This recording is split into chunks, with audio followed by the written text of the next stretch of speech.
যদি সংশয় থাকে তাহলে তোমার অবশ্যই পতন, সেটা জাগতিক বা আধ্যাত্মিক যে কোনো ক্ষেত্রে। সংশয় এলেই কিন্তু আপনার পতন। কথাটি বলেছেন স্বয়ং ভগবান গীতাতে, সংশয় আত্মা বিনশ্যতি।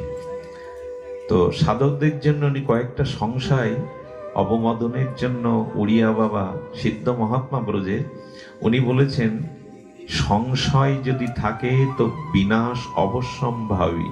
প্রথম সংশয় সাধকের যেন না আছে সেটা হলো গুরুতে মনুষ্য জ্ঞান। এই সংশয় যদি আসে, গুরু ভগবান তো, গুরু সচ্চিদানন্দ কৃষ্ণের কৃপা স্বরূপ তো, কৃপামূর্তি তো, যদি কখনো নিজের মধ্যে গুরুকে নিয়ে এরকম সংশয় আসে, আপনার পতন অবশ্যম্ভাবী।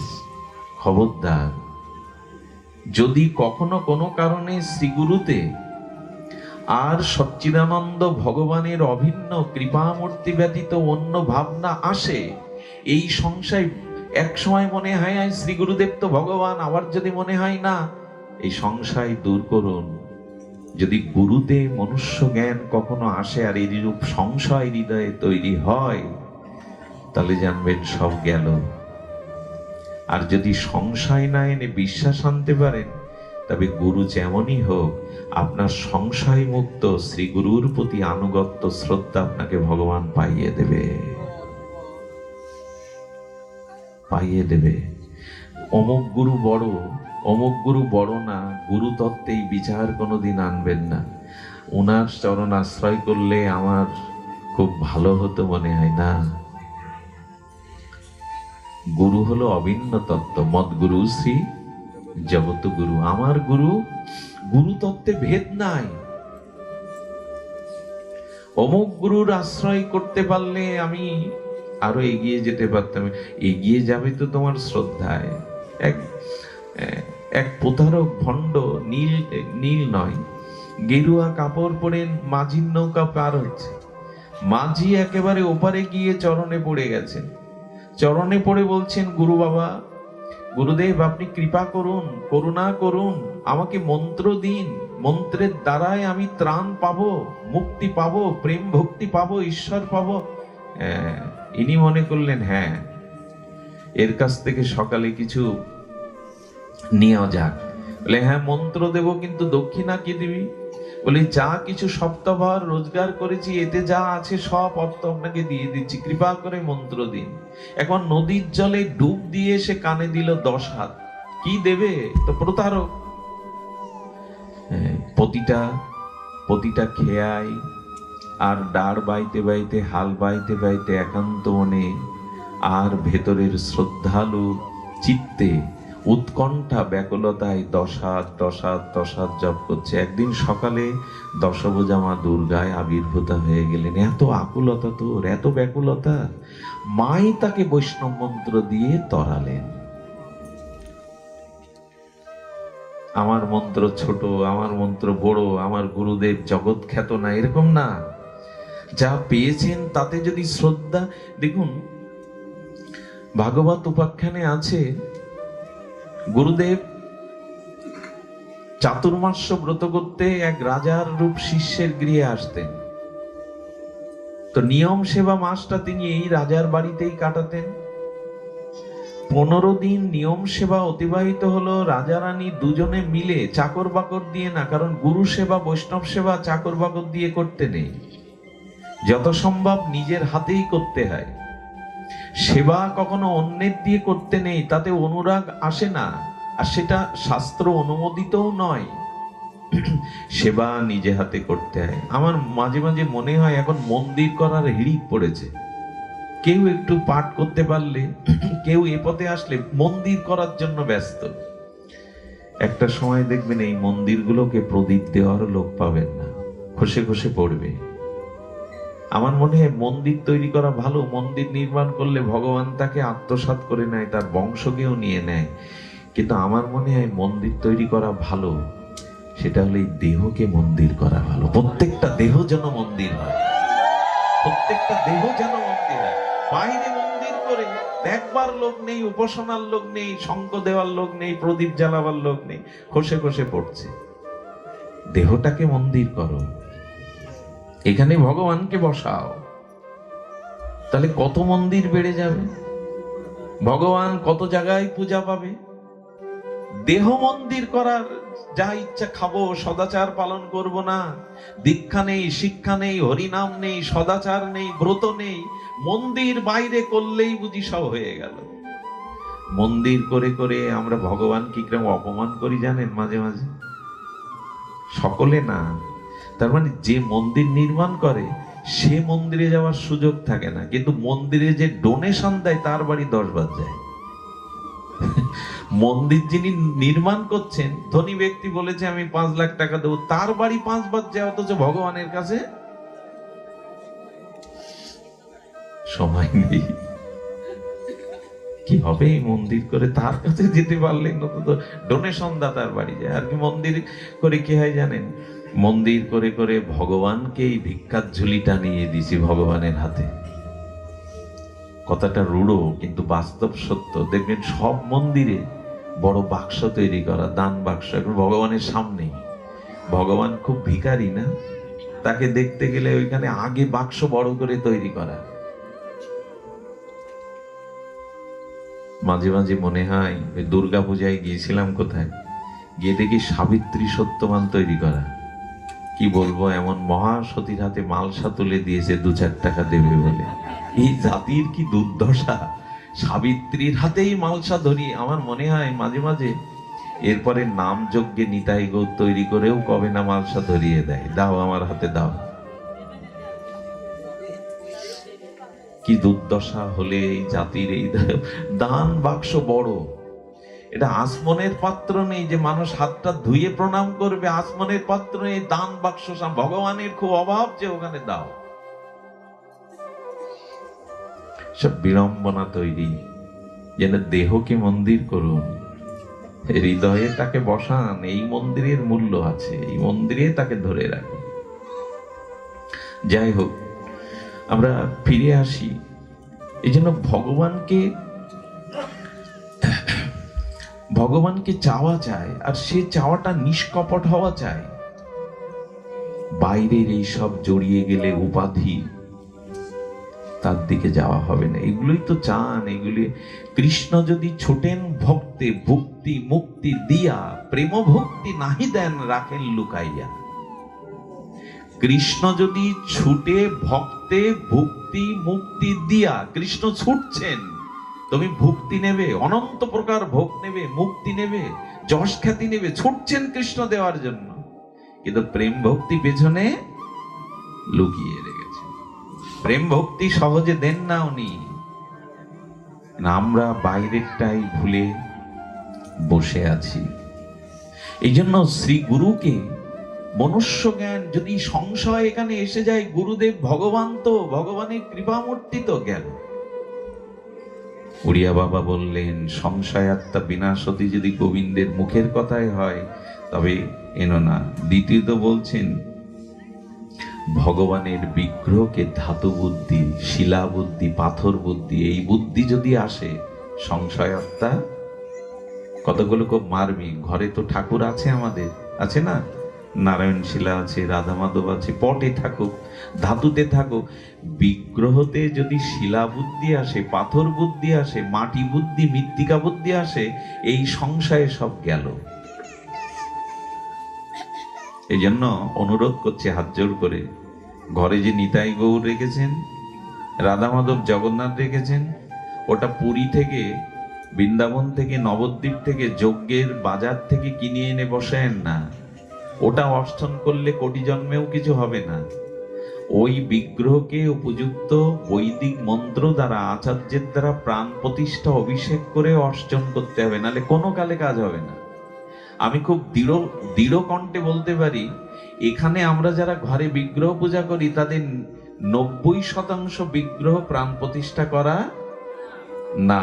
আর সে বিগ্রহ, এই যে দেখবেন কালী পূজা, দুর্গা পূজা, শীতলা পূজা, জগদ্ধাত্রী পূজা, যে কোনো পূজা, এমনকি যজ্ঞের যে বিগ্রহ স্থাপন করা হয়, একে প্রাণ প্রতিষ্ঠা না করে তার অর্চন করা শাস্ত্রবিধি নয়, ফলপ্রসূ হবে না। তো এই সনাতন হিন্দুদের ঘরে ঘরে দেখুন বিগ্রহ আছে, কিনে এনে বসিয়েছে। ঠাকুমা গিয়েছিল বৃন্দাবনে, নবদ্বীপে এনেছে, কিন্তু প্রাণ প্রতিষ্ঠা করা না।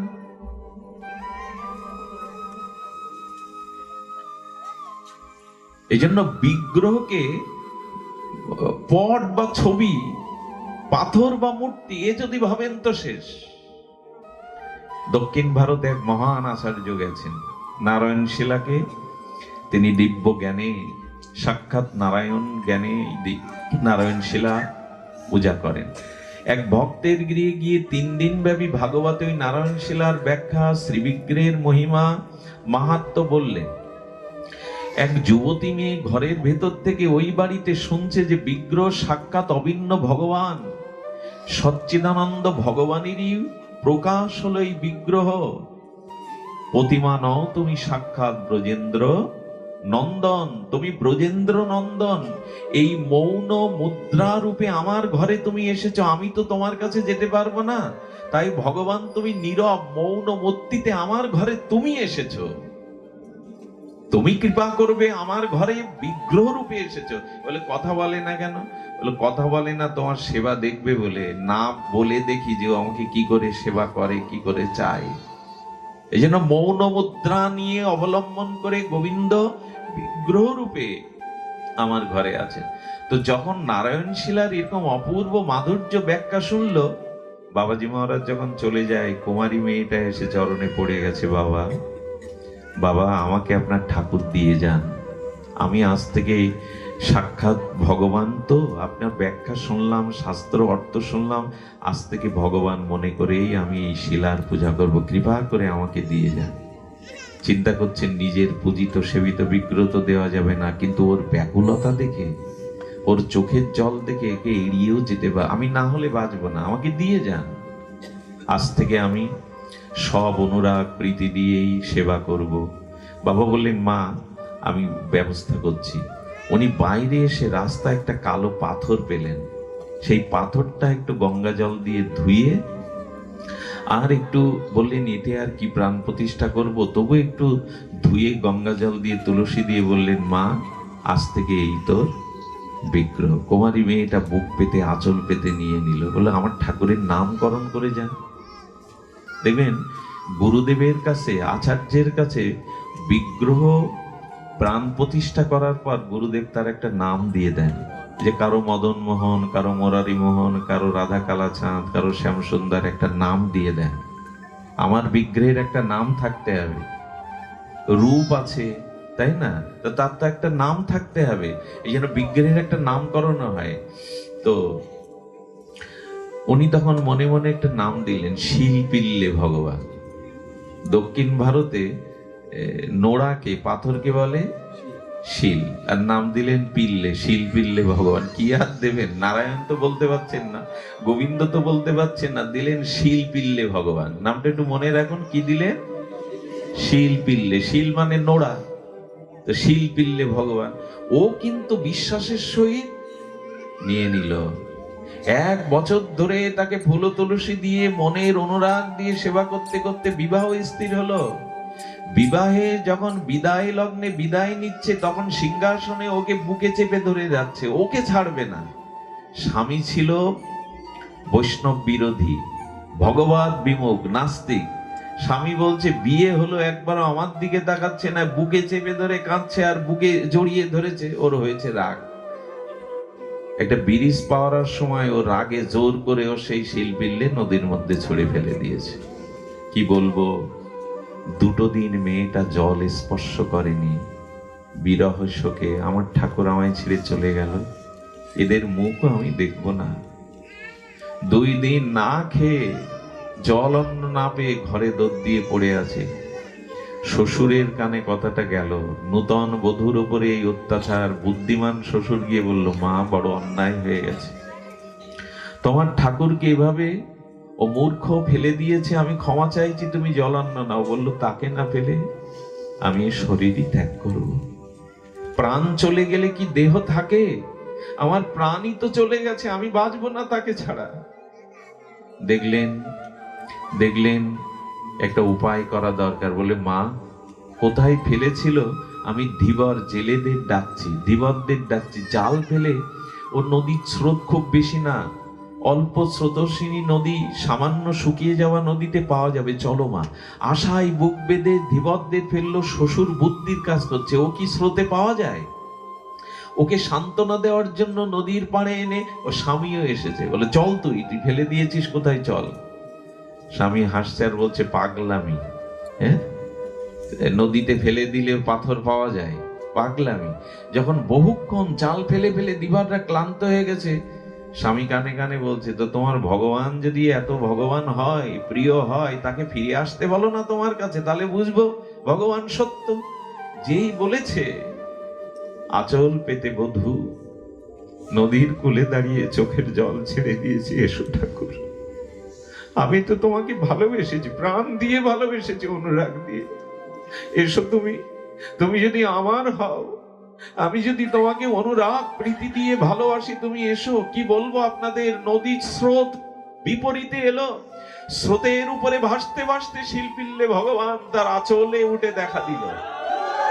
দক্ষিণ ভারতে ওটা শিলা নয়, মূর্তি নয়, পাথর নয়, মৃত্তিকা নয়। আচ্ছা, বিগ্রহ যদি ভগবান না হবে, তো পুরীর ছিল জগন্নাথ কি দিয়ে তৈরি করা? দারু, মানে কাষ্ঠ দিয়ে। একটু ভাবুন তো, চোখ বড় বড়, হাত নেই, পা নেই, আর এরকম বিগ্রহ দেখতে প্রতিদিন লক্ষ লোক হাজির হয়। কোন কাঠের মূর্তি বড় বড় চোখ দেখতে 30 লক্ষ লোক যায়, রথযাত্রায় যায়, লীলাচলে যায়। মহাপ্রভু গৌর পরিগণগণ পায়ে হেঁটে 15 দিনের পথ লীলাচলে যেতেন। আজকাল যানবাহনে তো সবাই যায়, এখনো অনেক অনুরাগী আছে যারা পায়ে হেঁটেই লীলাচল যায়। মহাপ্রভুর আদর্শকে, মহাপ্রভুর পরিকরদের আদর্শ মেনে তারা যায়, এখনো পায়ে হেঁটে যায়। কি দেখতে যায়? কাঠ দেখতে। ওটা দারু নয়, কাঠ নয়, সাক্ষাৎ জগন্নাথ। এই জন্য ঘরে যে বিগ্রহ আছে তাকে সাক্ষাৎ জ্ঞান করুন। তারও বিছানায় শয়ন দিতে হয়, তাকেও জাগাতে হয়, তাকেও 2-3 বেলা কিছু উপাদেয় সেবা দিতে হয়, তাকেও গরমের দিন আপনার মাথার কাছে একটা ফ্যান, একটা টেবিল ফ্যান, একটা সিলিং ফ্যান, অথচ ভগবানের ওখানে বাতাসের এই তপ্ত রৌদ্রে কোনো ব্যবস্থা নেই। ভগবান মনে করেন তাকে? তার ওখানে বাতাসের ব্যবস্থা করুন। এই জন্য বিগ্রহতে যদি ভগবান না মূর্তি এই বুদ্ধি আসে, সংশয়াত্মা বিনশ্বতি। আর গুরুদেবের মন্ত্রে হরি নামে যদি অক্ষর বুদ্ধি আসে, চেঁচামেচি বুদ্ধি আসে, তো গেল। এইগুলো কি সতর্ক থাকতে, এই যে হরি কথা কথা না। আচ্ছা, আপনার তপস্যা লাগবে না, জব লাগবে না, তীর্থ পর্যটন লাগবে না, দান ধ্যান লাগবে না, পুণ্য কর্ম লাগবে না, আপনি ভগবান পেয়ে যাবেন। আমি বলছি না, ভাগবত বলছে আপনি এই মুহূর্তে ভগবান পেয়ে যাবেন আপনার হৃদয়ে, কিচ্ছু করা লাগবে না। জপ তপ সাধন তীর্থ পর্যটন দান ধ্যান কিচ্ছু করা লাগবে না। শুধু একটা জিনিস খুলে রাখতে হবে, আপনার 2টো কানকে খুলে রাখতে হবে হরি কথা প্রবেশের জন্য। হরি কথা প্রবেশের জন্য শুধু 2টো কর্ণদ্বার উন্মুক্ত রাখতে হবে। ভগবান বলছেন জপ ত্যাগ পূর্ণ, তীর্থ পর্যটন প্রয়োজন নাই। যদি কর্ণ দিয়ে হরি কথা সাধুমুখে প্রবেশ করে, সদ্য হৃদয় অবরুদ্ধতি, ভগবান হৃদয়ে বাধা পড়ে যাবে। শুধু এইটুকুই। আর শুনুন, হরি কথাতে রুচি নেই, তীর্থে রুচি আছে, দান ধ্যানে পূজা পার্বণে রুচি আছে বলে কোনোটাই ভগবান গ্রহণ করবে না। শ্রম এবহি কেবলম সবই পুংসং বিশ্বাস কেন কথা সুজ ন উৎপাদায়েদ যদিরতিং শ্রম এবহি কেবলম। পূর্ণ দান ধ্যান তীর্থ পর্যটন শাস্ত্র অধ্যয়ন বৃথা হয়ে যাবে, ভগবান গ্রহণ করবে না যদি হরি কথাতে রুচি না হয়, ভাগবত কথাতে রুচি না হয়। শ্রম এবহি কেবলম।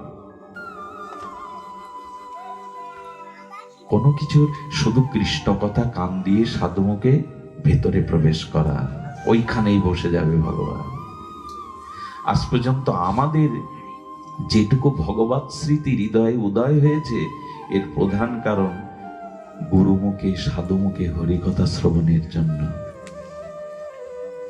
এজন্য হরি নামে মন্ত্রে অক্ষর জ্ঞান করবেন না, আর কোনো ভক্তের জাতি বুদ্ধি বিচার করবেন না। গুরু হয়েছে তাই কি, পাঠক হয়েছে তাকে, ও তো নিচু জাতি, এই বুদ্ধি এলোই মানে সব শেষ। কোনো ভক্তের জাতি বুদ্ধি করবেন, এগুলোতে খুব সতর্ক হওয়া দরকার। চরণামৃতে জল বুদ্ধি করবেন না। এই যে চরণামৃত হাতে দেয়, এতে যদি মনে হয় জল, বাতাসা বেশি দিয়ে ফেলেছে, হয়ে গেল। জল বুদ্ধি না, চরণামৃত। এগুলো চরণামৃত মানে কি, গোবিন্দের চরণ থেকে যা ওই যে অভিষেক করা হয়। মীরাকে বিষ দেয়া হলো, কি দেয়া হলো? কালকুট বিষ, যা ভেতরে গেলেই শেষ। মীরার হাতে যখন পাত্র দেয়া হলো, তখন রানা বলে দিল বিষ বললে তো খাবে না, তো যদি জিজ্ঞাসা করে বলো জগন্নাথের চরণামৃত।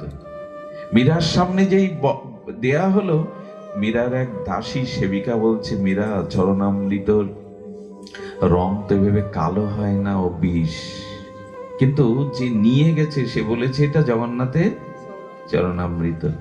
মীরা তখন এসে এসে বলছেন, আমিও বিষ মনে করেছিলাম, কিন্তু যখন সেবক এসে বললো এটা চরণামৃত, তখন আর বিষ নেই, চরণামৃত হয়ে গেছে। তো দাসী জিজ্ঞাসা করছে, চরণামৃত কালো কেন?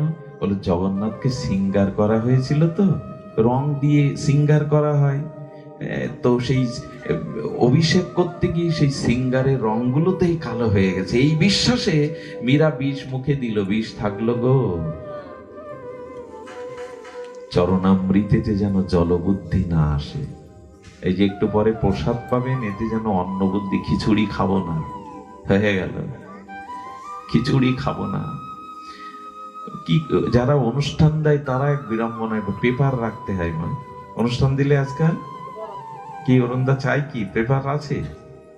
অনুষ্ঠানের পরে পেপার চাই কেন? আমার একবার বললে, আমাদের মন্দিরে 200-500 পেপার লাগে। পেপার এই জন্য যে বাড়ির জন্য নিয়ে যাও, ভালো কথা, বৃদ্ধ বাবা আছে, মা আছে, বলে দিয়েছে একটু প্রসাদ এনে। আমাকে যেটা দিয়েছে তার থেকে একটা অংশ নিয়ে যাওয়া ভালো। আমি যা বাড়ির জন্য নিয়ে যাচ্ছি, এখানে যদি একজনের জন্য সেটা কম পড়ে। প্রসাদ তো সামান্য, তো নিয়ে গেলাম। আর নিয়ে গিয়ে পরিণতি কি হলো জানেন? রাত 12টায় উপস্থিত হলেন বাড়ি, ওঠো প্রসাদ পেয়ে নাও, এখন আর এত রাত্রে খাবো না, শরীর খারাপ হবে, রেখে দাও। সকালবেলার সেবার উপযোগী নেই, জলে দাও, ফেলে দাও। মন্দির থেকে দয়া করে কেউ প্লেটও নিয়ে যাবেন না। কি বলবো, বোধাটা মন্দিরে 300 প্লেট কেনা হলো, ধনঞ্জয় কেনে এগুলো। 6 মাস পরে দেখি 150, আরো পরে দেখি 60-70 খানায় নেমে আসছে। একদিন পাড়ায় কুড়াতে গেলাম, যদি প্লেট গুলো আবার ফিরে এনে কাজে লাগানো যায়, কি বলবো, মরম মুরগির খাদ্য ওতে দিচ্ছে। এইসব বিড়ম্বনা করবেন না।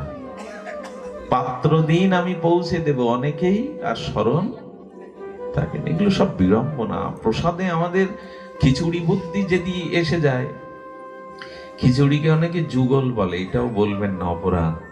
রাধা মাধবকে ডাল চাল বানিয়ে দিলেন, খবরদার। খিচুড়ি প্রসাদকে এখন আবার উল্টে কেউ কেউ বলে, গুরুজনেরা খিচুড়ি বলতে নেই, বলতে হয় খিচুড়িকে যুগল বানিয়ে দিলেন রাধা মাধবকে। অবশ্য প্রসাদ তো গোবিন্দই, প্রসাদ হয়ে গেলে গোবিন্দ, তবে ভগবানকে এরকম ভাবে বলতে নাই। খিচুড়ি শব্দটা অনেক সময় মানুষ বিরক্তি হয়ে প্রকাশ করে, খিচুড়ি পাকিয়ে গেছে, তাই না? তো প্রসাদ বুদ্ধি করুন। এক কণা পড়ে গেলেও আমাদের সাধু নাগমশাই, এই পূর্ববঙ্গের এই বঙ্গজননীর কোলে এক মহান সাধু জন্মেছিলেন, সাধু নাগমশাই। এই সাধু নাগমশাই সাক্ষাৎ পরমহংস দেবের শিষ্য ছিলেন, রামকৃষ্ণ দেবের শিষ্য ছিলেন। উনি দক্ষিণেশ্বরে যাওয়ার পর ঠাকুর বললেন, ওর হাতে প্রসাদ দিবি, পাতায় দিবি না। আচ্ছা, পাতায় ছাড়া হাতে প্রসাদ দেওয়া যায়?